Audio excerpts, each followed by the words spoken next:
Além dos limites da Europa, particularmente na América, se formou fortes partidos imperialistas que obrigaram seus governos a se unirem aos estados da Europa sob a autoridade suprema do imperador romano. Entretanto, em certos territórios ignorados da Ásia e África, havia alguns pequenos estados e tribos independentes.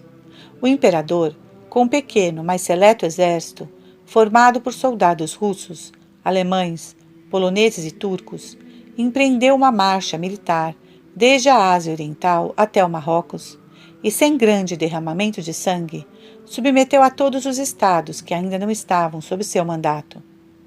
Em todos os países do mundo, instituiu seus próprios governadores, que foram escolhidos dentre os nobres locais que haviam recebido uma educação europeia e lhe eram fiéis.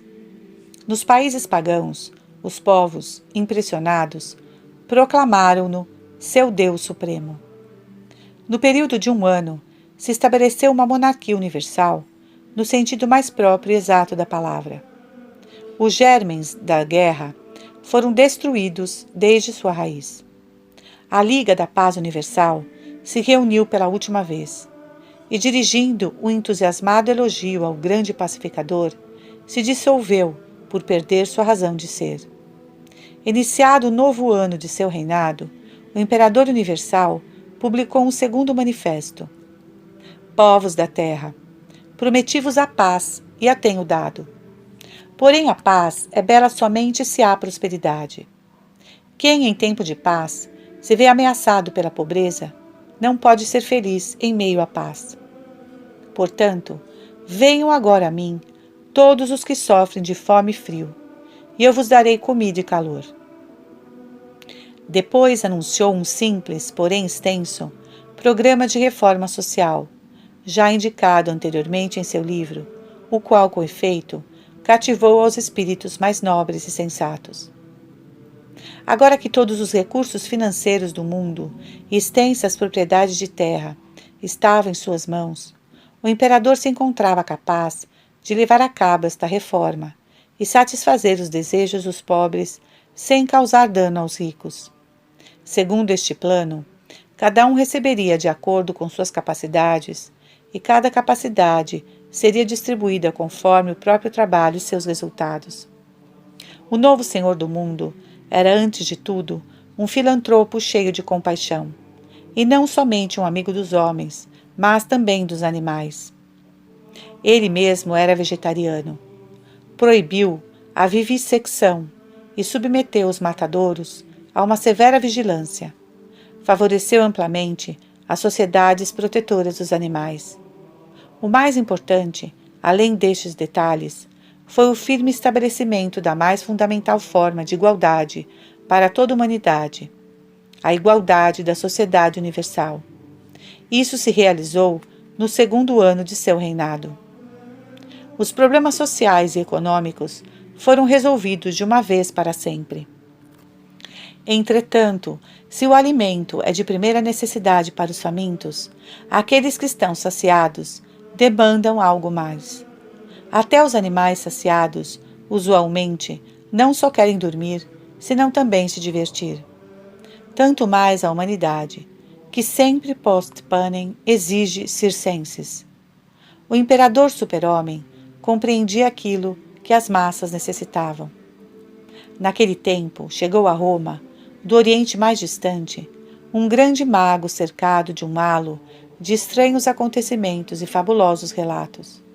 Segundo rumores que corriam entre os neobudistas, era de origem divina, filho do deus do sol do sul e de uma ninfa do rio. Este mago, de nome Apolônio, era sem dúvida um homem genial.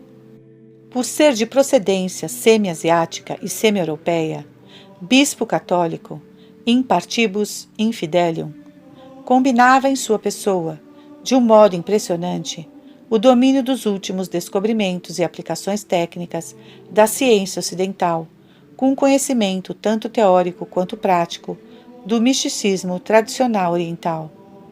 Os resultados desta combinação eram surpreendentes.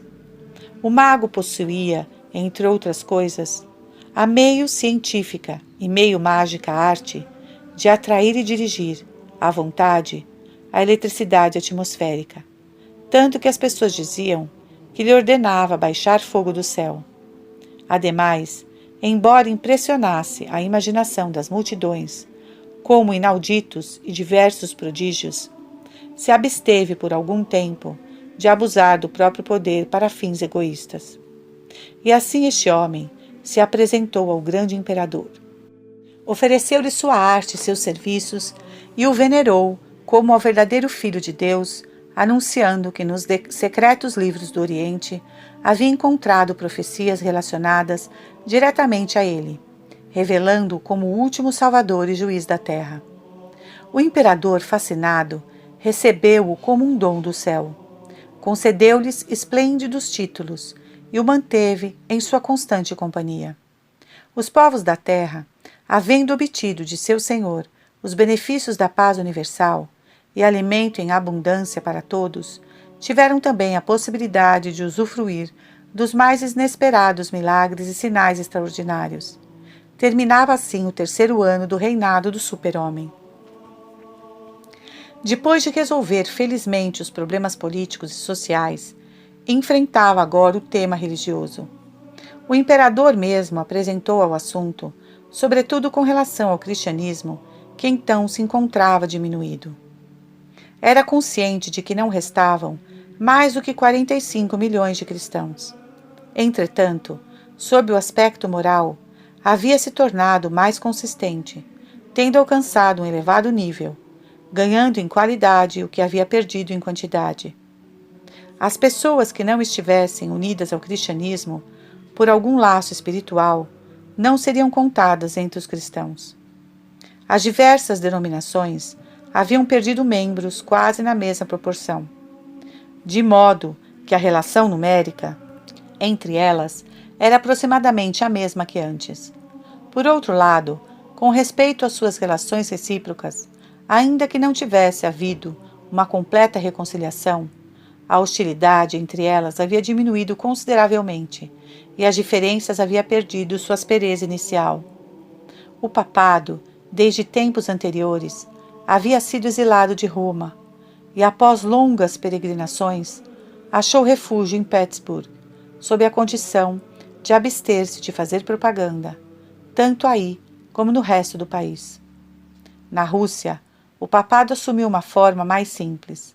Sem diminuir a quantidade de pessoal necessário para diversos ministérios e secretarias, viu-se obrigado a infundir à sua atividade um caráter mais fervoroso e a reduzir ao mínimo os rituais e cerimônias.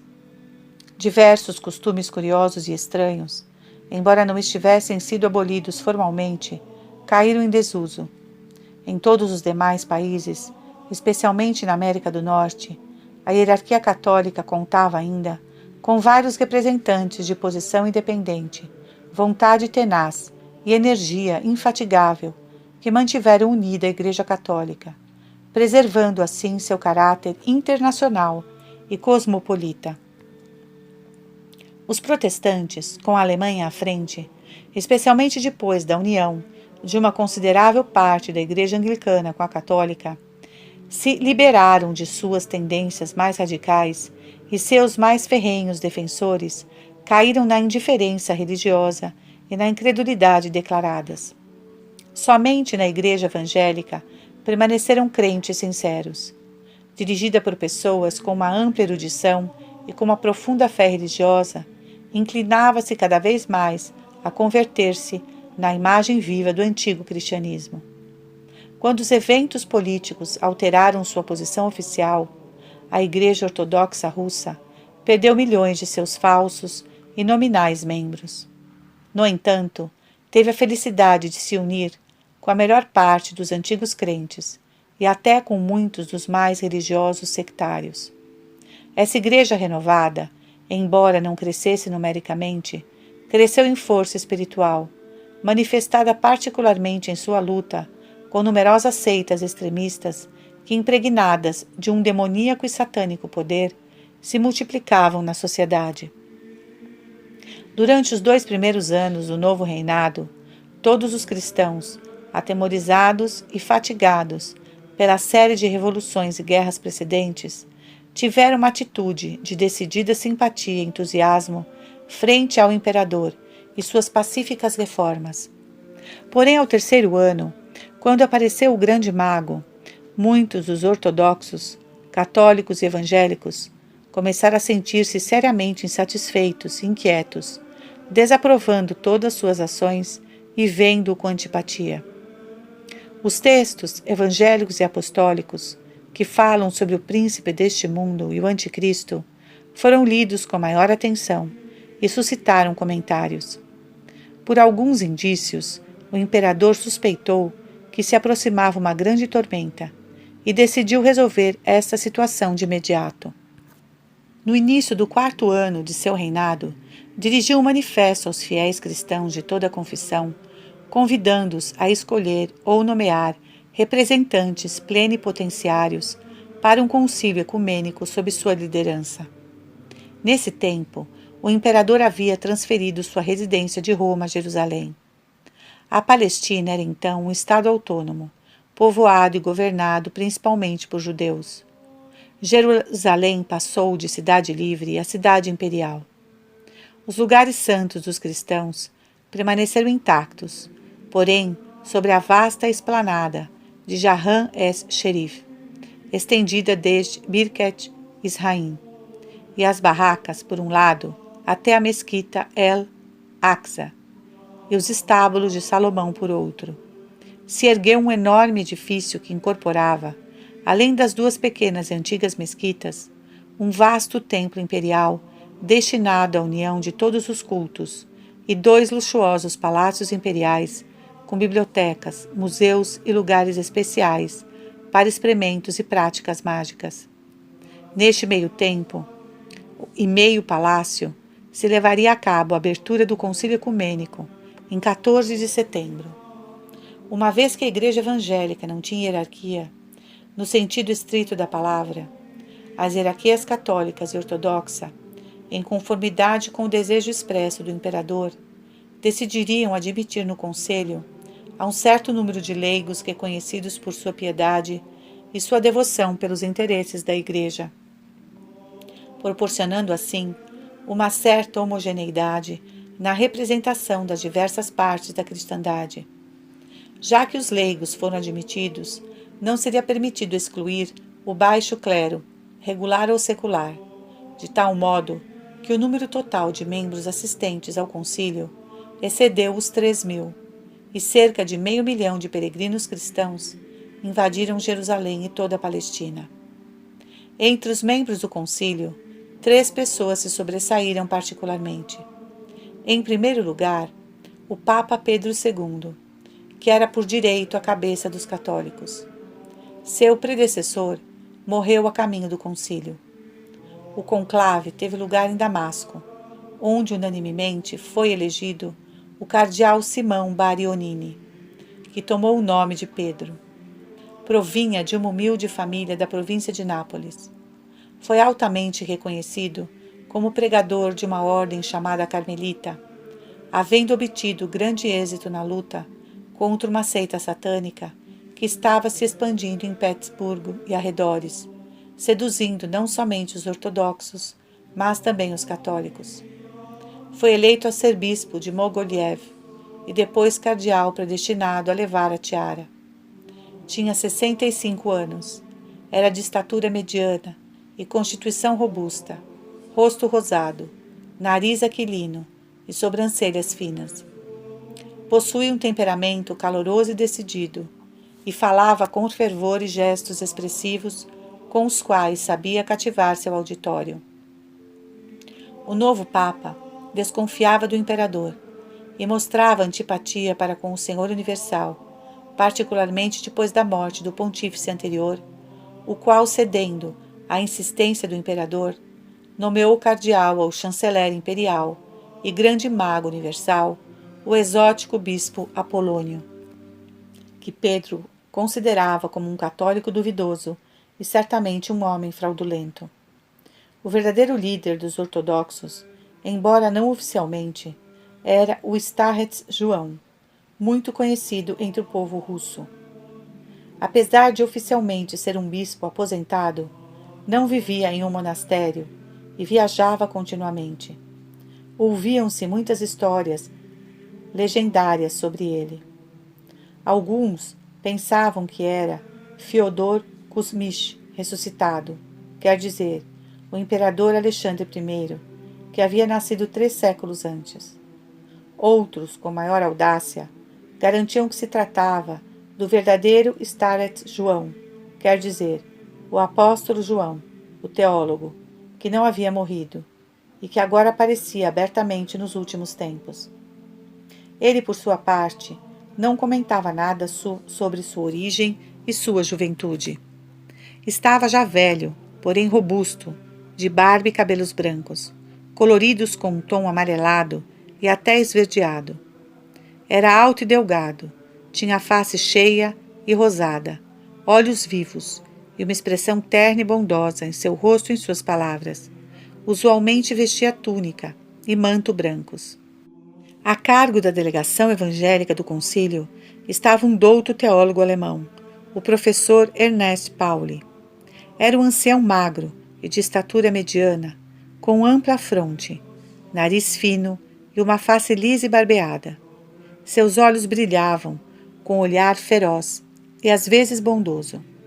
A cada instante, balançava suas mãos, movia a cabeça, franzia a testa e insuflava suas bochechas, e com um brilho no olhar, emitia sons ininterruptos, como só, num, já, só, alço.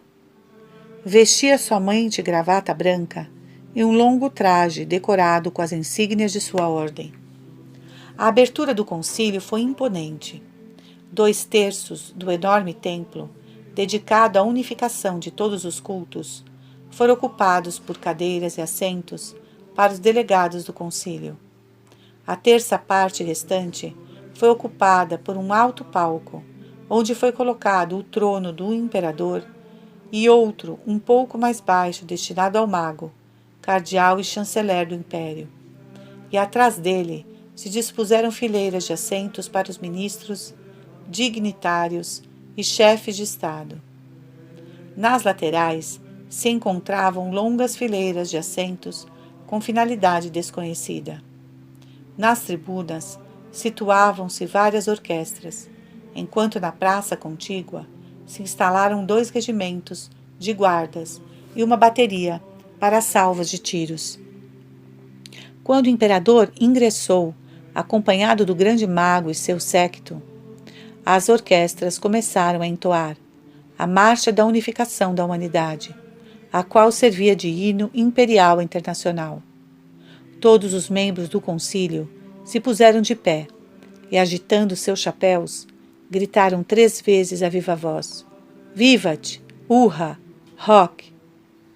O imperador, permanecendo de pé, junto ao trono, abriu seus braços e, com um ar de majestosa benevolência, pronunciou com voz sonora: Cristãos de todos os credos, meus queridos súditos e irmãos, desde o princípio do meu reinado, abençoado pelo Altíssimo, com tão numerosas e gloriosas obras, nunca me destes motivo de descontentamento.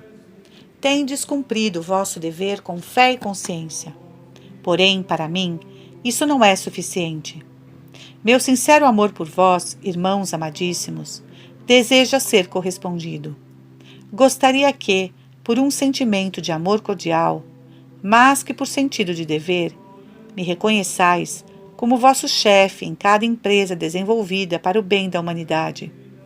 Por isso agora, acima do que normalmente faço por todos, quisera mostrar-vos minha especial benignidade. Cristãos, que coisa poderei vos dar? Que coisa, não como meus súditos, senão como meus correligionários e irmãos? Cristãos, dizei-me que há de mais valioso no cristianismo, de modo que eu possa concentrar aí meus esforços? Se deteve por um momento, esperando uma resposta. Escutou-se murmúrios no salão. O Papa Pedro, com fervorosos gestos, começou a explicar algo a seus seguidores. O professor Pauli movia a cabeça ferozmente e, com raiva, apertava seus lábios. O Starret João, dirigindo-se até um bispo oriental e um capuchinho, sussurrava algo. O imperador, depois de uns minutos de espera, se dirigiu novamente ao concílio. Queridos cristãos, disse, compreendo que difícil é para vós apresentar uma resposta direta. Desejo-vos ajudar também nisto. Desgraçadamente, desde tempos imemoriais, tendes-vos dividido em diversos credos e seitas, que entre vós já não tendes quase nenhum objeto de desejo comum. Mas se não sois capazes de entrar em acordo, espero reconciliar-vos, demonstrando a todas as vossas seitas o mesmo amor e a mesma disposição, para satisfazer a verdadeira aspiração de cada um. Queridos cristãos, sei que para muitos, e não poucos, o mais valioso no cristianismo é a autoridade espiritual que concedeis a vossos representantes legítimos, não para o interesse pessoal destes, evidentemente, mas para o bem comum, já que sua autoridade se baseia no reto ordenamento espiritual e na disciplina moral, para todos tão necessária. Queridos irmãos católicos, compreendo bem vosso ponto de vista. Quanto quisera basear meu poder imperial sobre a autoridade de vossa cabeça espiritual. E para que não creiais que se trata de lisonjas e palavras vazias, por nossa vontade soberana, proclamamos solenemente que o Bispo Supremo de todos os católicos, o Papa Romano, seja neste instante restituído ao seu trono de Roma, com todos os direitos e prerrogativas do título e a cátedra que um dia lhe foram conferidos por nossos predecessores, começando pelo imperador Constantino o Grande. Da vossa parte, irmãos católicos, desejo somente que me reconheçais como vosso único intercessor e protetor. Desejaria que os aqui presentes, que em consciência e de coração, me reconheçam como tal, venham a mim, e com a mão sinalizou os postos vazios em sua tribuna. Com exclamações de alegria, gratia adimus, Domini, salvum fact magnum imperatorem. Quase todos os príncipes da Igreja Católica, cardeais e bispos, a maior parte dos fiéis leigos e mais da metade dos monges subiram à tribuna e, depois de se inclinarem humildemente ante o imperador, tomaram assento. Porém, abaixo da tribuna, no meio do concílio, ereto e imóvel, como uma estátua de mármore, permanecia em seu lugar o Papa Pedro II. Todos os que antes o rodeavam se encontravam agora na tribuna. Porém, o pequeno grupo de monges e leigos que havia permanecido em seu lugar ajuntou-se em torno do Papa, formando uma barreira compacta, da qual se levantou um burburinho. Non praevalebunt, non praevalebunt, portar infere. Olhando com assombro o Papa imóvel, o imperador voltou a levantar a voz. Queridos irmãos, eu sei que entre vós há alguns que consideram a sagrada tradição como o bem mais precioso do cristianismo, os antigos símbolos, hinos e orações, as imagens e as cerimônias litúrgicas. E, em realidade, que coisa pode ser mais valiosa para uma alma religiosa?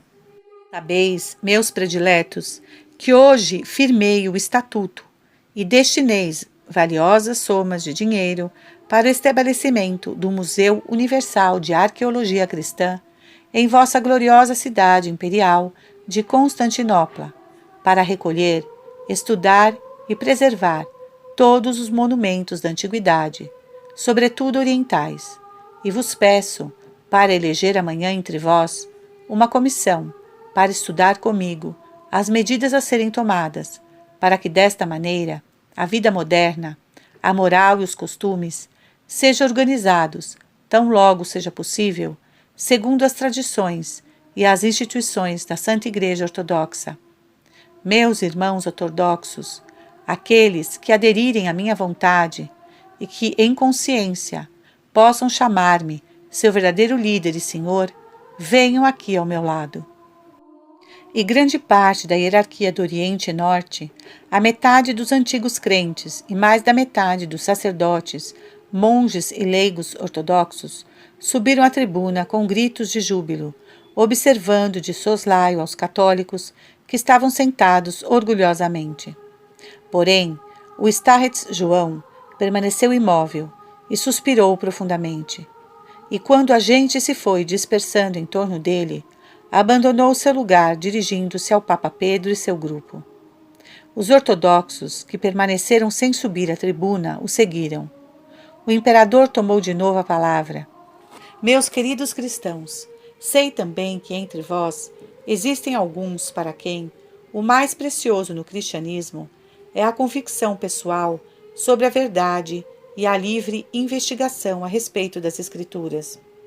Conhecida a minha opinião, não é necessário que se estenda sobre este tema. Porventura sabeis que em minha juventude escrevi um volumoso tratado de crítica bíblica, que em seu tempo causou grande alvoroço, dando início à minha popularidade. Presumo que ao recordar este fato, a Universidade de Tubinga, há alguns dias, pediu que eu aceitasse o doutorado em teologia, honoris causa.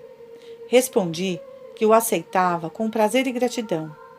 E hoje, simultaneamente, ao decreto da fundação do Museu de Arqueologia Cristã, assinei também outro para a criação do Instituto Mundial de Livre Investigação sobre a Sagrada Escritura, para que possam ser investigadas desde diversas abordagens, assim como para o estudo das ciências auxiliares, com um orçamento anual de 1,5 milhão de marcos. Chamo aqueles que aceitem de coração minha boa disposição e com sinceridade me reconheçam como seu chefe e senhor. Um maravilhoso, porém quase imperceptível sorriso se desenhou nos lábios do grande homem. Mais da metade dos doutos teólogos se encaminharam até a tribuna. Todos volveram os olhos para o professor Pauli, que parecia encontrar-se enraizado em seu lugar. Baixava a cabeça, se inclinava e se contraía.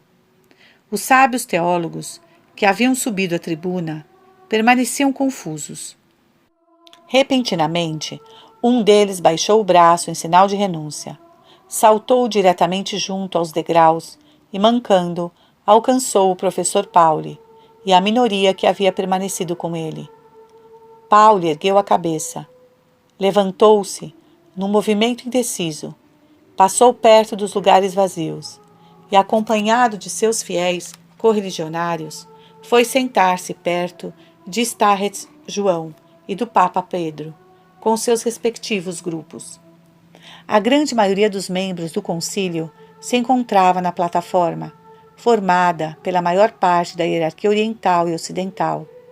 No espaço abaixo ficaram apenas 3 pequenos grupos, um junto ao outro, que se apertavam ao redor do Starretts João, do Papa Pedro e do professor Pauli. O imperador se dirigiu a eles com uma voz triste. O que posso fazer por vós, estrangeiros? O que quereis vós de mim? Eu não sei.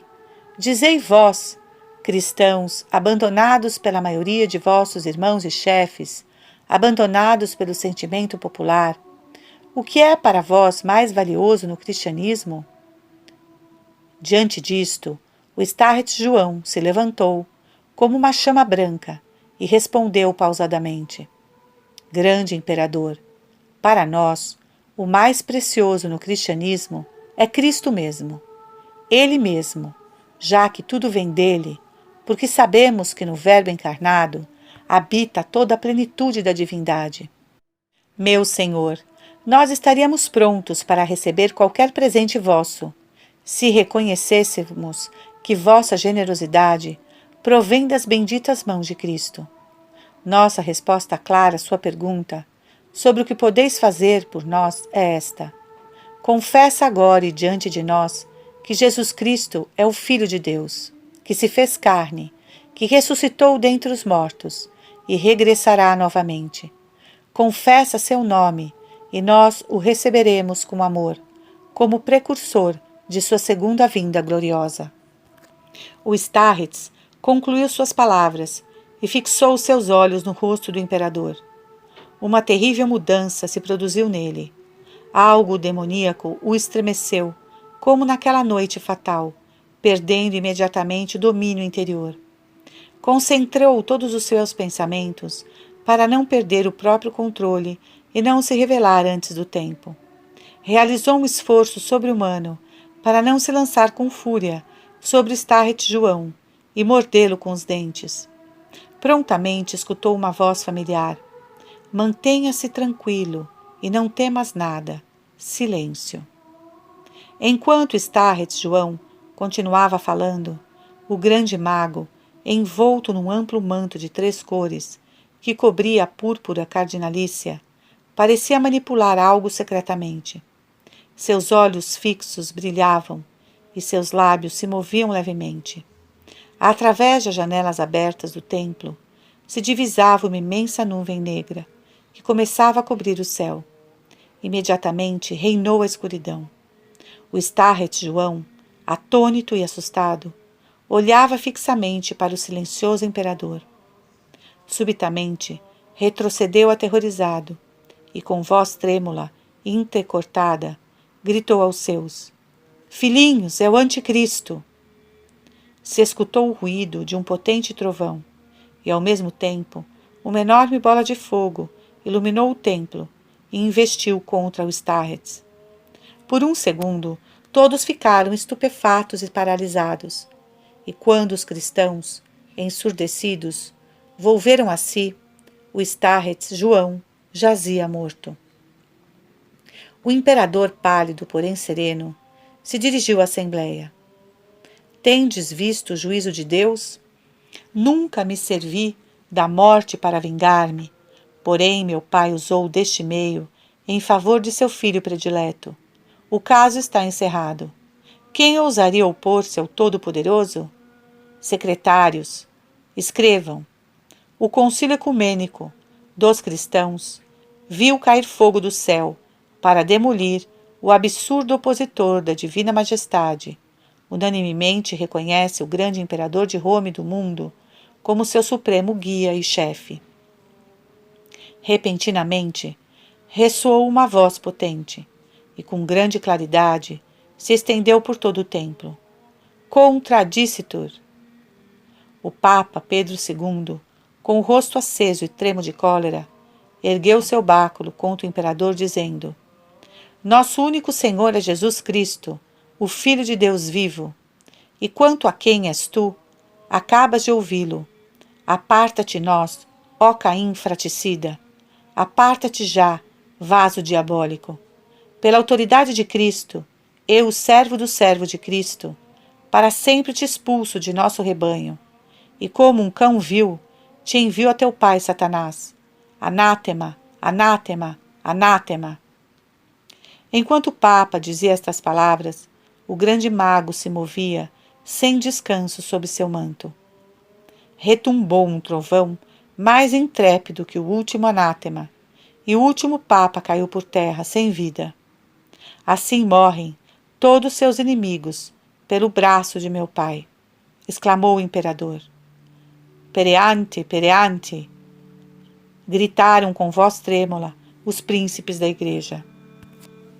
O imperador, apoiado no braço do grande mago, saiu lentamente pela porta traseira da plataforma, seguido de toda a sua corte e uma grande multidão.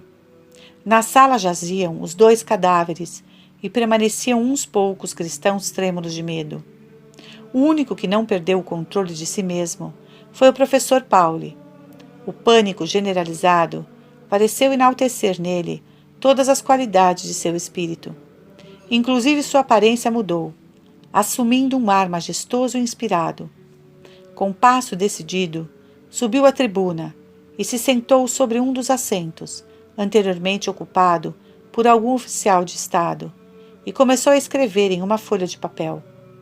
Ao terminar, se levantou e leu em alta voz: À glória de nosso único Salvador Jesus Cristo, o Concílio Ecumênico das Igrejas de Deus, reunido em Jerusalém, está convencido e reconhece, posto que nosso beatíssimo irmão João, representante da cristandade oriental, denunciou o grande impostor e inimigo de Deus, assinalando-o como verdadeiro anticristo, anunciado pelas Sagradas Escrituras. E posto que nosso beatíssimo Pai Pedro, representante da cristandade ocidental, com justa excomunhão, o expulsou para sempre da Igreja de Deus, hoje, diante dos corpos destes mártires, testemunhas de Cristo, este concílio resolve romper toda a relação com o excomungado e sua abominável assembleia, e se dispõe a marchar ao deserto e esperar ali a iminente vinda de nosso verdadeiro Senhor Jesus Cristo. Um grande entusiasmo se apoderou das pessoas, e se escutavam vozes potentes. Adveniat, adveniat, cito, con Herr Jesus com, o vindouro Senhor Jesus. O professor Pauli escreveu de novo e leu: aprovando por unanimidade este primeiro e último ato do último concílio ecumênico, assinamos, e convidou a Assembleia a assinar também. Todos se apressaram a subir à tribuna para assinar. Por último, ele mesmo assinou com grandes caracteres góticos: Duorum defectorum testium locum tenens ernet Pauli. Agora, vamos com nossa arca da última aliança. Disse, referindo-se aos 2 cadáveres. Os corpos foram erguidos em macas, lentamente ao canto de hinos em latim, alemão e eslavo eclesiástico.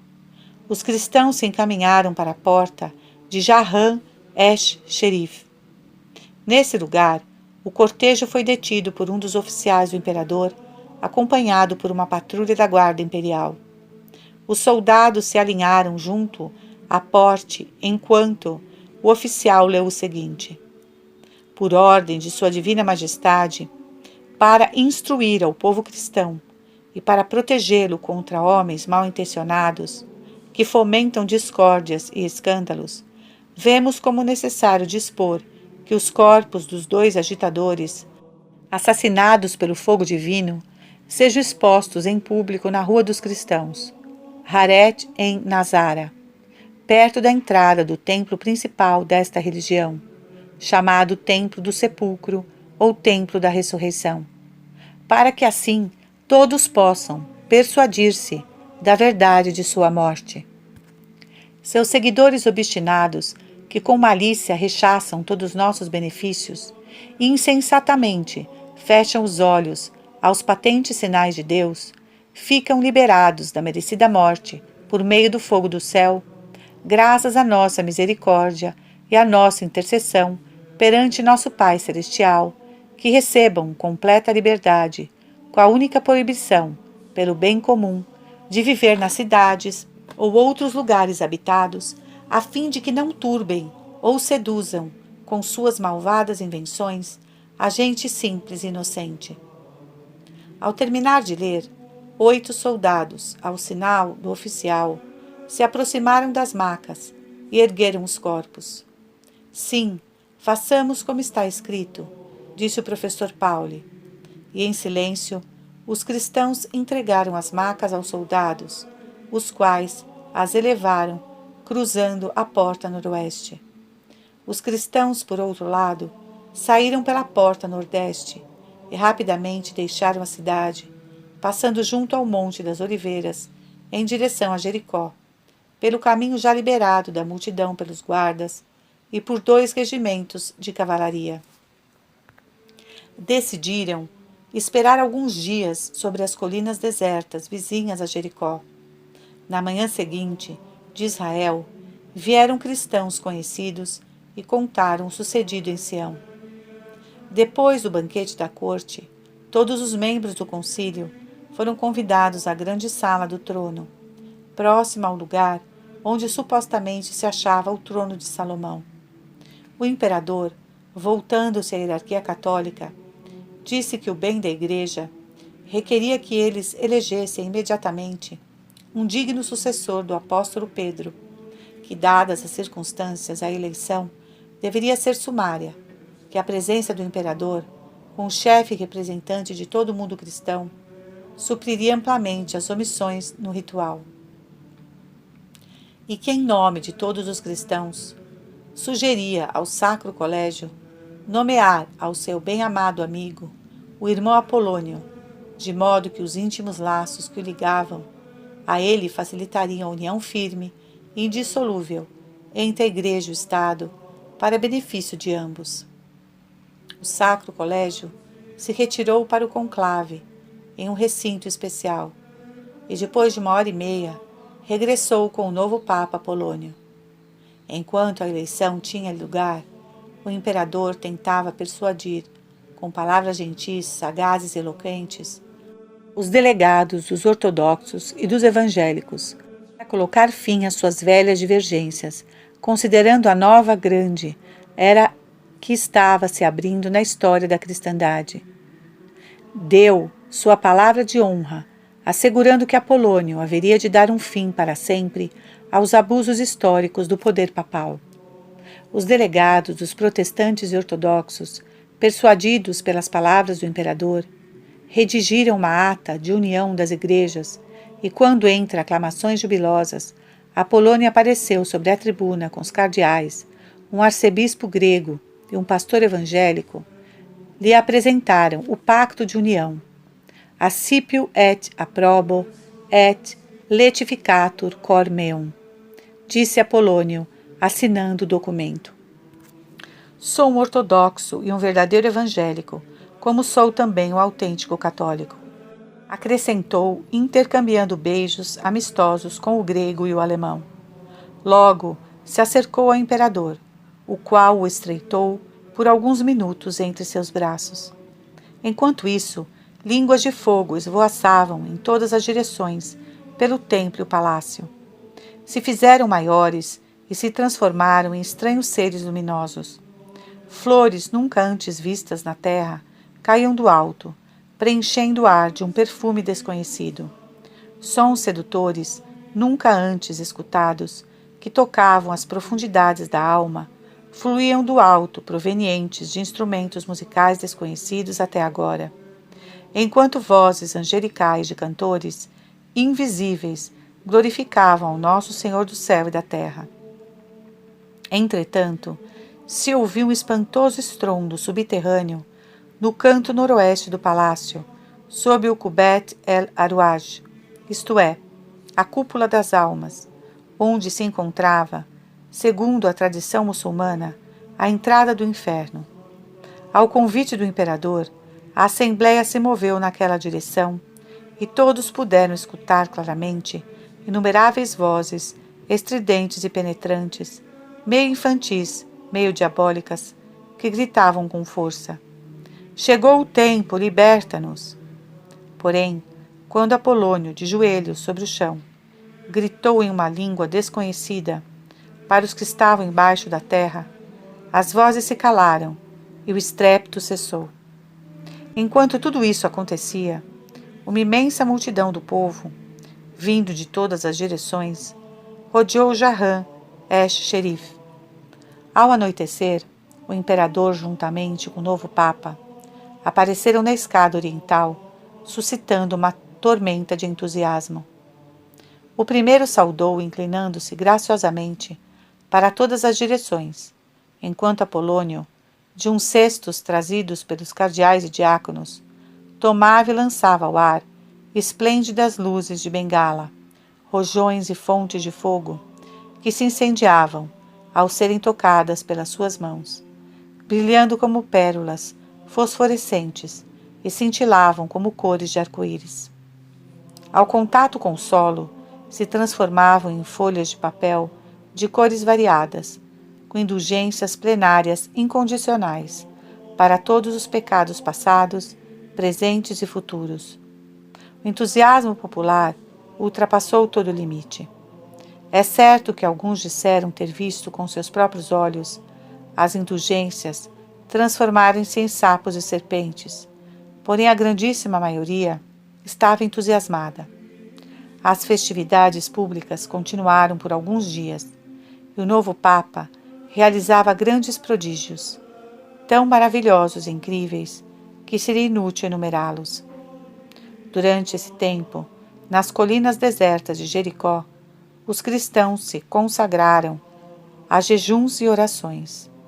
Ao entardecer do quarto dia, o professor Pauli e 9 companheiros se encaminharam até Jerusalém, cavalgando sobre asnos e puxando uma carroça. Passando através de ruas de Jarran-es-Sherif até Jaret em Nazara, chegaram à entrada do Templo da Ressurreição, onde os corpos do Papa Pedro e do Starret João jaziam sobre o piso. As ruas estavam desertas àquela hora, uma vez que toda a população da cidade havia se dirigido a Jarran-es-Sherif. As sentinelas dormiam profundamente. O professor Pauli e seu grupo acharam os corpos incorruptos. Ainda não se encontravam nem rígidos nem pesados, e assim os colocaram em macas e os cobriram com mantas trazidas para este fim, e regressaram pelos mesmos caminhos tortuosos até o local onde estavam os cristãos. Tão logo depositaram as macas sobre o chão, o espírito de vida retornou aos mortos. Agitaram-se, buscando livrar-se das mantas que o cobriam. Com exclamações de júbilo, todos se apressaram a ajudá-los, e num instante os 2 ressuscitados estavam de pé, sãos e salvos. Então disse o Starret João: Filhinhos meus, já não estamos mortos. Eis o que quero dizer-lhes. É tempo de cumprirmos a última oração de Cristo, que seus discípulos sejam um, como eu sou um com o Pai. Por esta unidade cristã, filhinhos queridos, é necessário que honremos nosso querido irmão Pedro e permitamos que, finalmente, possa ser ele o pastor do rebanho de Cristo. Aqui estou, irmão, e abraçou Pedro. O professor Pauli se aproximou deles e disse: Tu és Petrus, jetis its es ja grundlich, enviens en außer heden Zephus Gesets. Dirigiu-se ao Papa e estreitou calorosamente sua mão direita, dando assim a esquerda ao Starret João, pronunciando essas palavras: So also vaterchen, num sid wir ja enes in Cristo. E foi assim que teve lugar a união das igrejas em uma noite escura, num lugar solitário. Porém a escuridão se dispersou de repente em razão de uma luz fulgurante. Um grande sinal apareceu no céu. Uma mulher vestida de sol e a lua debaixo de seus pés, e uma coroa de 12 estrelas sobre sua cabeça. O sinal permaneceu no mesmo lugar por um certo tempo, e depois silenciosamente se moveu para o sul. O Papa Pedro ergueu seu báculo e exclamou: Este é nosso sinal, sigamo-la. E se encaminhou na direção da visão, seguido pelos 2 anciãos e pela multidão de cristãos, até o monte de Deus, o Sinai. Neste ponto, o leitor se deteve. A senhora: Pois bem, por que não continua? O senhor Z: O manuscrito termina aqui. O padre Panzoff não pôde terminar o relato. Já enfermo, me expressou seu desejo de escrever quanto tinha em mente assim que melhorasse. Porém não melhorou, e a parte final do relato levou-a consigo para o túmulo do mosteiro de Danilov. A senhora: Porém os senhores se recordam o que lhe foi narrado. Por favor, continuem. O senhor Z: Lembro-me somente das linhas principais.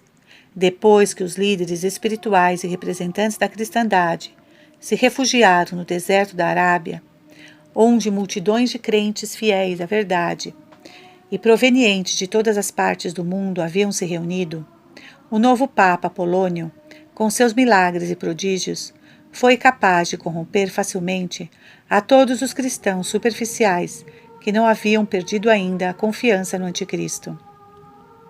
Ele anunciou que os poderes de suas chaves haviam aberto as portas do mundo terreno e do mundo além-túmulo.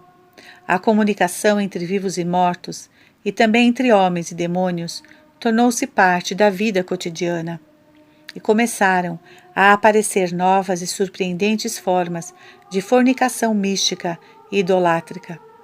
O imperador começou a sentir-se seguro e firme no plano religioso, e havendo-se rendido às sugestivas vozes insistentes de seu pai secreto, mal acabava de se declarar como a única encarnação da suprema divindade, quando inesperadamente um novo problema lhe foi apresentado. Os judeus se lançaram contra ele. Esta nação, cujos membros alcançavam então os 30 milhões, havia participado ativamente da preparação e consolidação do êxito do super-homem em todo o mundo. Quando o imperador trasladou sua residência para Jerusalém, divulgando entre os judeus o rumor de que seu objetivo principal era erigir Israel como centro do domínio universal, os judeus o reconheceram com seus messias e sua exultação e devoção não reconheceram limites. Porém, de repente, se rebelaram, cheios de indignação e sedentos de vingança. Essa mudança, sem dúvida, prevista pelas Escrituras e pela tradição, foi explicada pelo padre Panzoff em seu relato, de uma maneira muito simples e realista. Explicou que os judeus, que consideravam o imperador um perfeito judeu, inesperadamente descobriram que este não havia sido circuncidado. Naquele dia, toda Jerusalém, e no dia seguinte, toda a Palestina, estavam amotinadas. A devoção até então ilimitada e fervente para com o Salvador de Israel, o Messias prometido, se transformou em um ódio igualmente limitado e ardente para com o pérfido e insolente impostor. Todo o poder hebreu se lançou como um só homem, e seus inimigos viram sua surpresa, que a alma de Israel, no fundo, não vivia somente de cobiçosos cálculos sobre seu lucro, mas também do poder de um profundo sentimento, a esperança e a força da fé eterna no Messias. O imperador, tomado de surpresa por uma tal rebelião, perdeu o controle de si mesmo e declarou a pena de morte para todos os rebeldes, judeus e cristãos. Milhares e dezenas de milhares, que não lograram armar-se a tempo, foram massacrados sem piedade. Porém, logo um exército de judeus, de 1 milhão de homens, ocupou Jerusalém e encerrou o anticristo em Jahan es-Sherif. Esse tinha à sua disposição somente uma pequena guarnição que não podia resistir a tão poderosos inimigos. Com a ajuda das artes mágicas de seu papa, o imperador conseguiu abrir caminho entre as linhas inimigas e rapidamente chegou à Síria com uma armada poderosa de diferentes tribos de pagãos. Os judeus saíram a buscá-lo, apesar de suas poucas esperanças de êxito na vitória. Precisamente quando as vanguardas de ambos os exércitos estavam por se encontrar, rebentou um terremoto de intensa violência. Um enorme vulcão, com uma cratera gigante, se levantou em meio ao Mar Morto, próximo do lugar onde haviam acampado as forças imperiais. Rios de fogo correram, formando um enorme lago incandescente, arrastando consigo o próprio imperador e suas inumeráveis forças armadas, além do Papa Polônio, que sempre estava junto ao imperador, e cujos poderes mágicos foram absolutamente inúteis. Enquanto isso, os judeus, espantados e temerosos, correram até Jerusalém, chamado pelo exílio do Deus de Israel. Ao contemplarem a cidade santa, um enorme relâmpago rasgou o céu do oriente até o ocidente, e viram Cristo descer do céu, em vestes reais e com as feridas dos cravos em suas mãos estendidas. Ao mesmo tempo, uma multidão de cristãos, guiados por Pedro, João e Paulo, se cercavam desde o Sinai até Sião, enquanto de diversos lugares acudiam apressados aqueles que haviam sido injustamente assassinados pelo Anticristo, entre os quais se encontravam cristãos e judeus. Retornaram à vida e por milhares de anos viveram e reinaram com Cristo. O padre Panzoff queria terminar assim seu relato, cujo objeto não era a catástrofe do universo, senão somente o fim de nossa evolução histórica, aparição, apoteose e destruição do Anticristo. O político. E creem os senhores que este fim está próximo? O Senhor Z. Bem, na cena haverá ainda muitos discursos e esgares, porém o drama já está escrito até o final. E nem os atores nem o público podem mudar nada nele. A Senhora.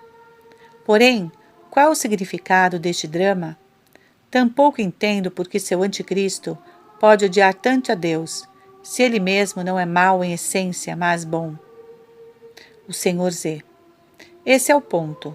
Não é essencialmente mau. Esse é o significado do drama.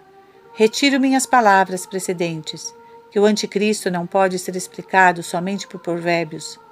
Pode-se compreendê-lo somente com um provérbio, que é demasiado simples. Nem tudo que brilha é ouro. O esplendor de um bem artificial não tem nenhum valor. O general. Observem, ademais, sobre o que cai a cortina deste drama histórico, sobre a guerra, sobre o encontro de dois exércitos. Nossa conversa, pois, termina onde começou. O que lhe parece, príncipe? Príncipe? Maldição! Onde está o príncipe? O político. Por acaso não o viram? Foi-se silenciosamente naquele momento patético, quando Starret João colocava o anticristo entre a espada e a parede.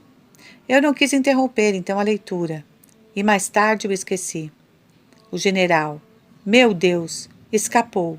Escapou pela segunda vez.